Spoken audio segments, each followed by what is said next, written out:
Relance post-Covid-19, 2022, vers le bout du tunnel. Plusieurs signaux montrent que la relance de l'économie nationale est, sans aucun doute, dans une dynamique irréversible depuis le début de l'an 2021, comme en témoignent les chiffres.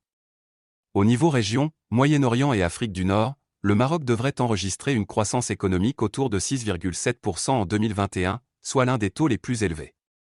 Ceci après une contraction de 6,3% l'année dernière. L'économie nationale affiche des signes de convalescence progressive mais significative.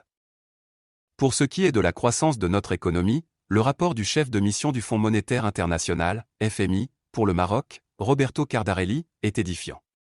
Puisque l'institution souligne que cette croissance devrait s'établir autour de 3% en 2022. Selon lui, la reprise économique devrait se poursuivre au cours des prochaines années, malgré les séquelles de la pandémie, ceci compte tenu de l'hypothèse d'une campagne agricole moyenne et d'une poursuite de la reprise des activités non agricoles. De son côté, Comité de coordination et de surveillance des risques systémiques, CCSRS, au terme de sa 14e session, et après avoir examiné la situation du système financier, au regard des tendances économiques et financières, observées et attendues, relève que la consolidation de la croissance est attendue en 2022 et 2023.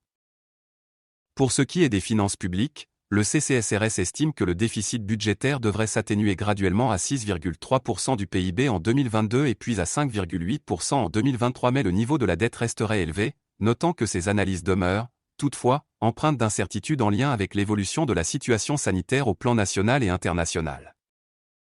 Projection du financement extérieur.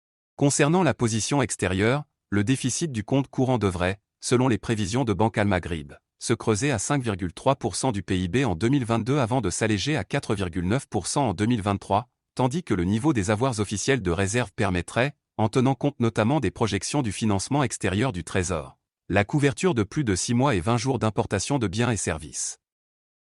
Partant de ces données, il faut dire que l'économie nationale a fait montre, au cours de l'année qui s'achève, d'une vigueur exceptionnelle dans un contexte particulier lié à la crise sanitaire, grâce notamment aux avancées enregistrées en matière de vaccination et aux résultats très positifs de la campagne agricole. L'ensemble de ces données montre la résilience de l'économie nationale et que nous tendons donc vers le bout du tunnel. Cependant, la forte résurgence des cas de contamination Covid-19 et ses variants, notamment Omicron dans plusieurs pays partenaires du Maroc et les restrictions qui s'ensuivent, ne manquent pas d'exacerber les incertitudes. Lesquelles risquent de faire de l'année 2022, celle de tous les dangers.